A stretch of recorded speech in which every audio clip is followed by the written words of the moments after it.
Welcome to A to Z health and beauty tips. మాటి మాటికి వెక్కిళ్ళు వస్తున్నాయా? ఎన్ని చేసినా వెక్కిళ్ళు తగ్గటం లేదా? అయితే ఈ కింది చిట్కాలు పాటించండి, వెంటనే వెక్కిళ్ళు తగ్గిపోతాయి. 1 లేదా 2 నిమిషముల పాటు వచ్చి తగ్గిపోయే వెక్కిళ్ళు ఎవరికీ పెద్ద సమస్య అనిపించదు. కాకపోతే గంటలు, రోజుల తరబడి వెక్కిళ్ళు కొనసాగితే అది సమస్య అవుతుంది. చాలాసార్లు కాసిన్ని నీళ్లు తాగగానే వెక్కిళ్ళు తగ్గిపోతాయి, లేదా గట్టిగా గాలి పీల్చుకొని మెల్లగా వదిలేస్తే వెక్కిళ్ళు పోవచ్చు. కొంతమందికి అయితే అలర్జీ కారణంగా కూడా వెక్కిళ్ళు రావచ్చు.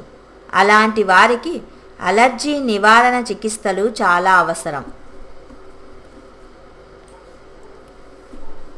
మామూలుగా అయితే ఉలవచారు కానీ ఉలవ పప్పు కానీ తినేస్తే వెక్కిళ్ళు వెంటనే తగ్గుతాయి. యాలకులు చూర్ణంలో తేనె కలిపి తీసుకున్న వెక్కిళ్ళు తగ్గుతాయి. వీటి ద్వారా తగ్గకపోతే ఆయుర్వేదం అందించే కొన్ని ఔషధాలను కూడా తీసుకోవచ్చు. మయూర చంద్రిక భస్మం. ఇది నెమలి ఈకలతో తయారయ్యే భస్మం.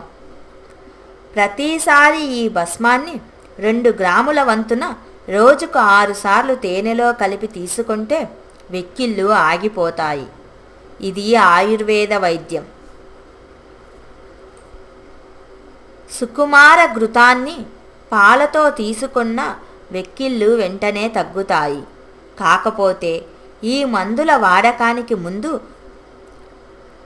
ఒకసారి ఆయుర్వేద వైద్యుణ్ణి సంప్రదించి తీసుకోవటం చాలా మంచిది.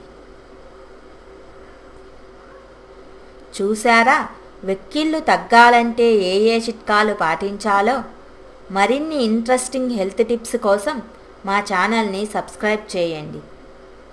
ఈ వీడియోని మీ ఫ్రెండ్స్కి, రిలేటివ్స్కి షేర్ చేయండి. Thank you.